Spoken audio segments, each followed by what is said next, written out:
What is up, everybody? There we go. Sorry, the microphone was in there. This is TCOY, also known as Richard, and I'm coming back to you with another game of the RUS. I've found them to be really, really strong right now. They have a very different playstyle when it comes to different civilizations, something that you have to get used to. But I saw it in the last game I played, actually an English game. I am busy. I think it should be uploaded before this one if you want to check that out. That was a player using this same strategy kind of against me. And we are playing right now against Mr. Johnny Hyperion. He is playing the Holy Roman Empire. It's a faction that I really, really love a lot. He's going for the standard, well, I want to say standard, but his scout didn't move. Okay, cool. So basically what you do, I personally change this based on civilization to civilization. If it's a heavy aggressive civ like the French, I would rather go 4 onto the gold because they don't start with any gold. You can see they're on 0, but they do start with a prelate, so they get that extra 100 gold, so you don't have to train a prelate and you don't lose that training time of 20 seconds where you could have produced a villager. So what I saw happen with the RUS playstyle that I actually really like, I haven't seen this before, is obviously you go for the standard wood opening with the 2 villagers, and then you have your 6 on the food. Your scouts are picking up your gold from killing deer, of hunting wolf, all of those different things, and you can see my scouts are busy cleaning up some deer here. I just brought the sheep back because you can see a little bit of idle time here and training time here with my town center, so there was a bit of a delay there, but we are cleaning up this deer so that we can get that bounty.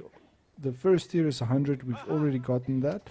But you want to get, if you can, 3 tiers later on. But the goal is to get at least the 2 tier, and I'll show you exactly the amount of gold that's actually necessary to get exactly what you need for a perfect RUS playstyle, because you want to transition into this idle villager as well. So you can see I'm not even playing as perfect at all as intended, but first scout here, second scout here, picking up these small little 3-3 deer packs. We did pick up this one here at the back.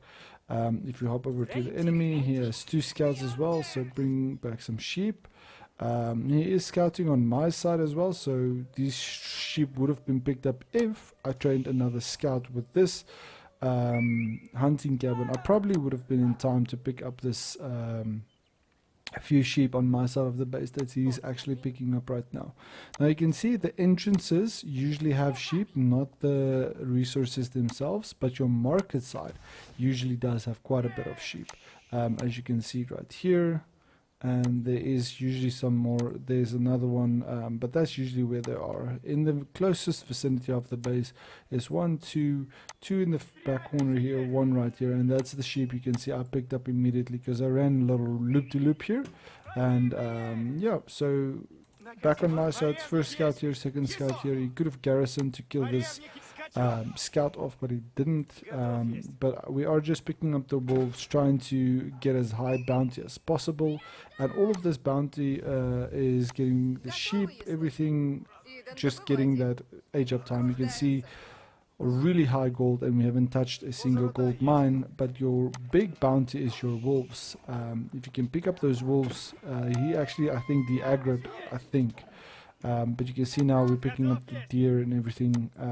Your sheep also adds up quite a bit, because if we go to the home base here, there is quite a bit of carcasses here.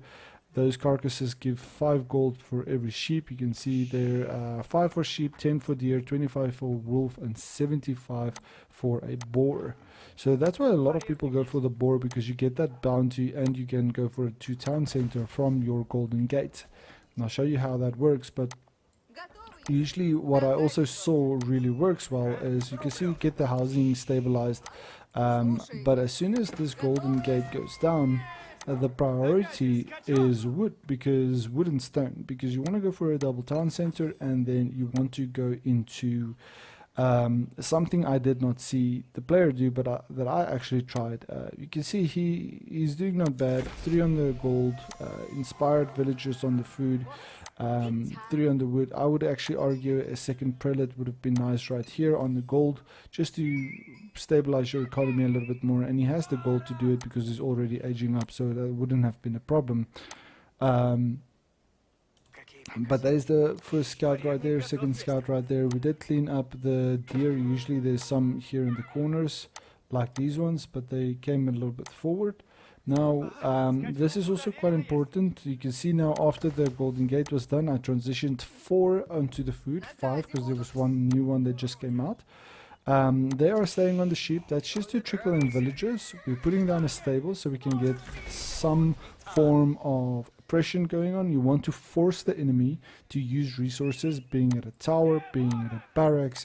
You don't want to leave them to have that freedom to just do whatever they want, because Holy Roman Empire loves going fast castle. I've seen it with English, I've seen it with French. French goes to town center, fast castle with a few knights to harass. So you have to kind of scout out to see what you can do, but you'll see an early knight being trained here very shortly. And that's just to stabilize harassing some of the scouts, denying some information, and harassment. You just want to have some form of that going. You can see we have 2 scouts. He has 2 scouts. He's leaving them in the middle because he's probably expecting some form of raid happening as well. And you can see this sheep is on there, and the bounty is on 430. You'll use the golden gate for the first 100 gold for 150 stone. You'll get wheelbarrow. We're not getting any other upgrades. You'll get a knight, which is coming out, right? And that's all the upgrades that I did. There's a wooden fortress coming down just for in case, I don't know why. Oh, that's alright. Wooden fortress gives you a little buff on your wood gathering, gives you 20% more wood. That's happening. And this is kind of where the light bulb went off, because if you are playing as the Holy Roman Empire, you can see these resources are steamrolling. Very good microing, in my opinion. There's really not a big lack of anything on his side. But this is going to be quite nice. So we're using the early knight, you're forcing him to either use clicks per minute, CPM, to control, or you know, having to deal with the knight, having to move his mouse around, his focus around, so you can see the villagers aren't exactly where they need to be. Prelate right here, villager going idle, only a single villager on the stone. So we have our scout coming in, we have the knight literally running in underneath the town center. If he garrisoned, he could have killed this knight immediately. This was sloppy of me, but we did get a single villager. The new upgrade to the town center is actually huge. You couldn't do this in the past. You know, if you knight goes underneath the town center in the past, it was dead, even with that little fire. But it's a good change, I must say. So we are costing him to click on villagers, move the villagers, a little bit of idle time here and there. He does have wheelbarrow, and now we are moving on to the wood line, and at the same time we are gathering up all our wood and going for its second town center. Also, I had to build a mining camp. You can see I killed all of the sheep right here. We didn't miss any wolves. There's a single sheep there that would have made a difference, because I was 1 gold short, literally 1 gold short. I say 1 gold, but I think it was more like 30 gold.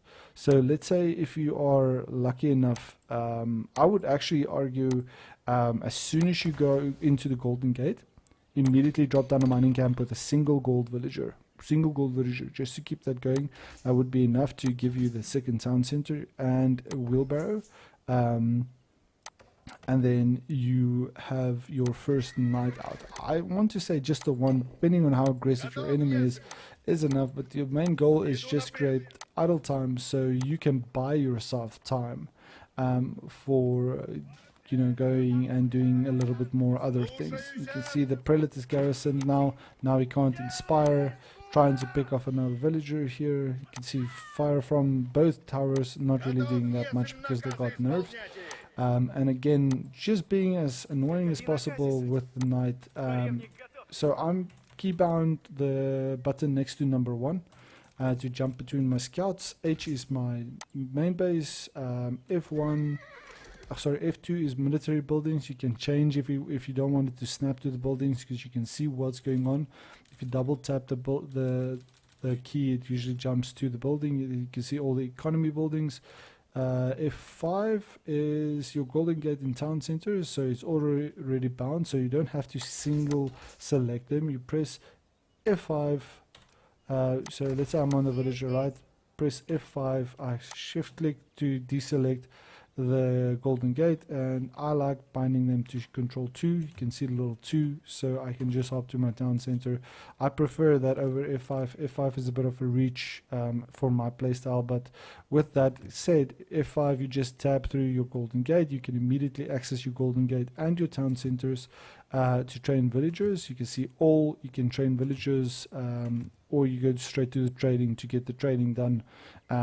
So you can, as soon as you get comfortable with the keybinds, you're also going to find your gameplay picks up quite a little bit, and you'll find yourself playing a lot more effective. So on our side, 16, 4 on food, 6 on gold now, and we will keep pushing up our food now and trying to transition into a little thing. But this is kind of when the light bulb went off. Our knight goes down.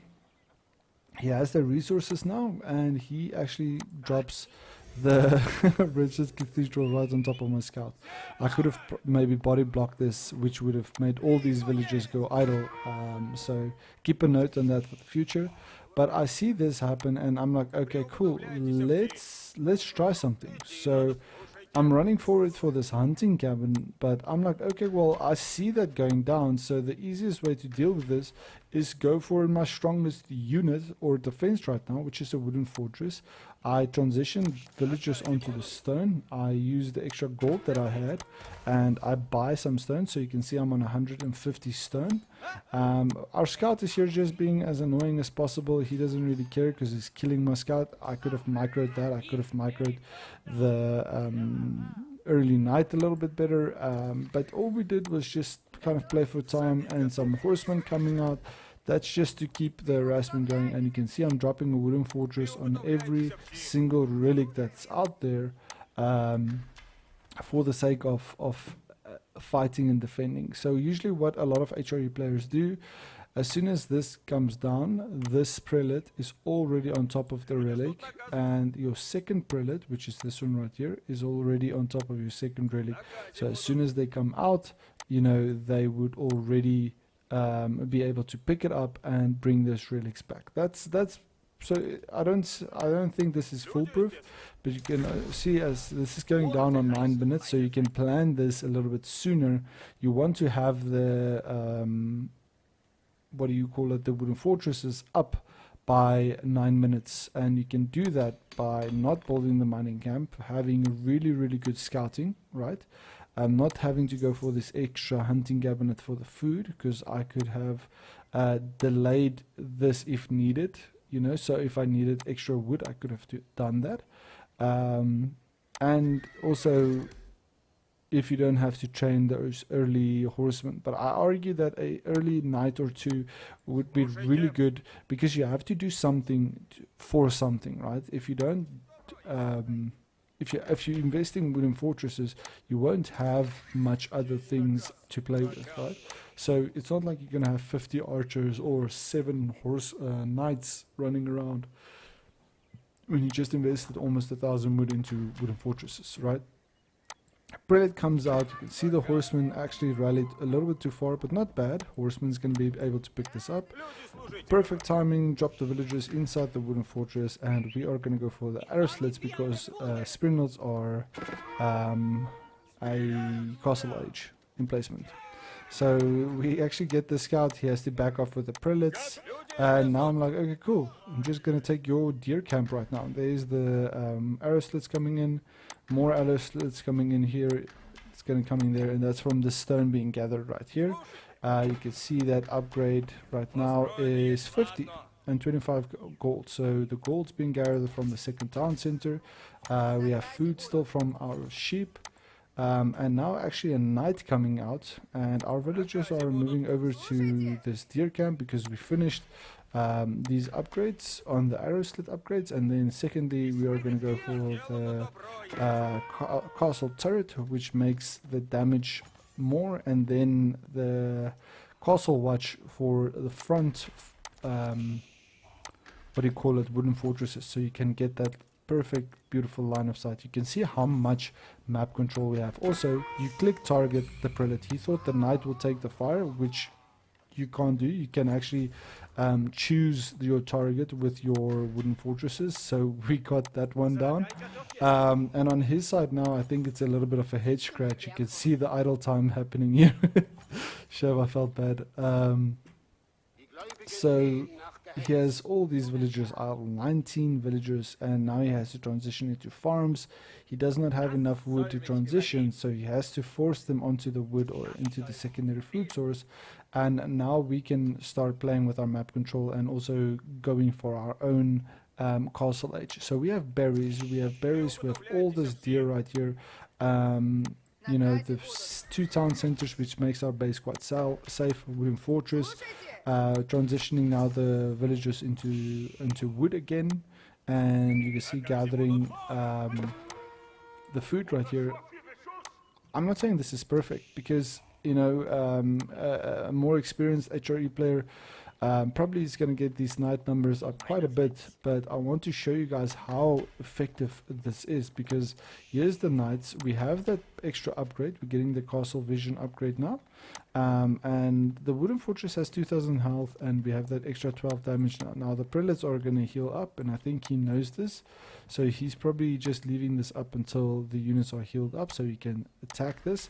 But I see what's happening because of the wooden fortress. You can see there's the view the wooden fortress gives you. I mean, that's insane, right?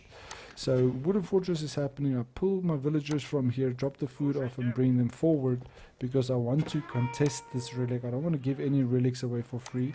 But we already killed one prelate. Now we are focus firing this first prelate right here. And now the prelate starts healing, but you can see that extra damage, because it's plus 12 instead of 10, it actually does enough damage to kill the prelate. And it also doesn't have the increased healing, so that's going to be effective. Now the second one is going to get focused down. As you see, second prelate's going to get focused down. And now we just focus on the knight. So that's 300 gold. We've already gotten our investment back by killing two prelates here. Next is going to be a knight. We try and get a sneaky repair off, and then garrison again. There's another knight going down, so you know, very expensive losses for him, bringing some more knights in. And these knights are dangerous because they can raid, so I respect that and immediately drop the barracks. Plus, after the barracks, we are actually using our villagers right here and going for our next landmark, because we want to contest the relics, and this gives us a lot of map control. You can see another 2 knights went down, so that's 4 knights in total, plus 3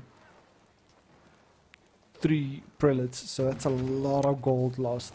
You can see there's another knight going down. This was so worth it for playing this aggressive, and now we just pull the villagers back so we can go back onto the food or back to this camp, and we know we are kind of sacrificing this relic because we can't really contest it much more than we did, but now we just garrison into this outpost, which has all of the upgrades that we have as well on the previous ones. So now we are going for the Abbey of the Trinity, and also casting the spearmen out, and they are just rallied onto this relic, because if we play this right, we know we can secure this relic. We have control over these other relics, and immediately we can trade our warrior monks from here. That's going to be our next priority. We'll see that coming to the queue very shortly. And we are getting the spearmen plus the spearman upgrades, because we know he's going into early or into his knights. Dropping our own stables, and I mean, this is so effective. This is very, in my opinion, safe is the word I want to use, because yes, if you look at his resources, he's not floating that much. He has very heavy wood, so he could have gone a bit more aggressive to save. But you can see there's a knight here, and we just go for the garrison. Actually, you can get the springald emplacement on top of your arrow slits, and that is actually something I only learned in this game. So we garrison the 8 villagers, he loses another knight, and as soon as that springald emplacement comes down, you'll see these knights will start getting trained here. There's the warrior monk getting trained. We have a monastery this side, and warrior monk that's going to get trained out of here. We bring the warrior monk back, and it's going to aggro because this is our attack move. We focus fire the prelate, and we go for a little warlord. And because he has to focus on the base, because he has to focus on the army, he loses another 2 knights. So let's call it 10 knights that was lost so far, right? And if you look at the cost, that is 1,400 food and 1,000 gold. That's already been lost. So we sacrifice these knights, just push them into the base. I wonder if I get this knight. Actually got healed with the prelate, well done. So he goes for the siege workshop, because obviously he wants to contest this more cost effectively. But we pick up our second relic right here, and now you can see population blocked, so it's not perfect. I can do a lot better, and the amount of idle time that I had trading villagers was really bad. I could have been much farther ahead than I am right now. And this is now my next army going in. You can see he's transitioning now into very heavy farms. Prelate is inspiring the villagers, so that's not a problem. He has the siege workshop out. He's probably going to go for counterweight trebuchet. He has the wood to do that, plus the gold. Going for the barracks, and we just attack move some spearmen into his base. Again, this is trash army, they're not very expensive. We just want to get into his economy just to uproot it, and we know he was going for all these knights, so the spearmen are the perfect counter for that early on. Otherwise he has to invest in other resources, right? So now you can see we are getting our knight numbers up. We collected the 3 relics. They are all 2 in there and 1 in here. 1, 2, there's another one. Okay, so that's 4. So he is building infrastructure, and it's not perfect, and all we're doing with the spearman is gonna lose very badly against these high knight numbers, but it's not a wasted fight, because you can see there's 3 knights killed. So that's another, let's say 600-800 resources that was spent, and we actually don't have blacksmith upgrades. We get a market. I like binding that to keybind 8, and you can see the spearman numbers are up again. We did get the spearman upgrade, so I'm just massing units this side, so that's going to be my side defense right here. This side I just dropped down to keep with these 8 villagers, plus I'm training these horsemen, plus the warrior monk on this side. So it's basically attacking from both sides, and this is where it kind of gets very difficult for him, because I am playing the game at my tempo. I choose, okay, pushing forward with these units, and at the same time I would maybe take all these units, bind them there. Now you can see I'm harassing and falling back as soon as I can, and he has to chase this as far as he can, because what else must he do right now? He's just kind of defending and losing battles. So he runs into the keep. Probably could have picked a relic here and tried going for a warlord, but he was actively fighting this, so we get another 2 knights there, and now we rush forward, and you can see the idle time created from the villagers. There's a keybind to, I think it's Control Shift V. Will select all your villagers. You can see 72. Control Shift V is all your villagers, and you press G. They will seek shelter on their own to the closest shelter. Even if these villagers don't have the keep or the wooden fortress, they would run all the way back to the town center. And when you are garrisoned and you want them to go back to work, you press D, and they go all back to where they were, and then you don't have to micro all the little groups like what he's doing right now. So that was effective trades, getting the villagers falling back, and once that's happening, we're taking our other army, which is already upgraded men-at-arms, plus very heavy spearmen, pushing into this side. And then using the knight numbers this side. Now again, if you look at the map, Look how much vision of his base we have. You can see the units being massed. We know where the farms are, so again, going for a raid, getting villager, falling back, trying to get a few shots off with the keep, just using what we have to our advantage. And we're not committing to big fights right now because this is the main push that we want to get going. You can see now they are actually garrisoned in the keep, the units, but I actually spot this gold happening right here, so I want to pull these knights, attack the gold, and this is where you kind of want to start applying the pressure. Now, you know, there's the one army, next army, so this army is going to push forward. This army is going to be the distraction, because as soon as that sound goes off, a lot of people, you can see I'm splitting the units so I don't get all the land cannons on top of me, and then at the same time running in with this huge army here at the back. And this is going to be his focus mainly, so this is going to be a surprise to have all of these units fighting right there, and then we'll move our knights onto these gold villages shortly.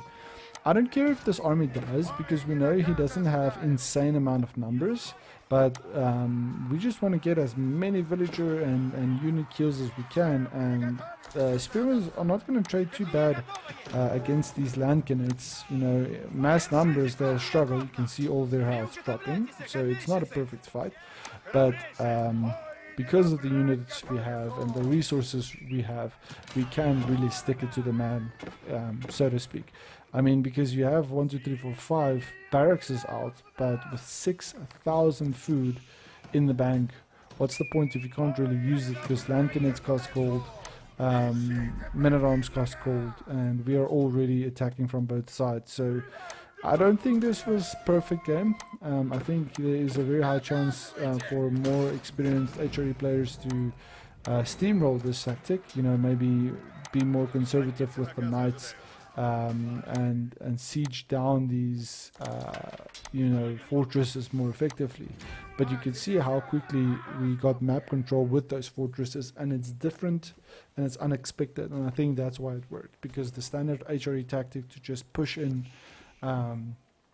for the early relics is really strong, especially with the knights numbers right following that and their strong economy. But I think RUS is S tier right now, and let me know what you guys think and if this was a video worth casting. Thanks for watching, and see you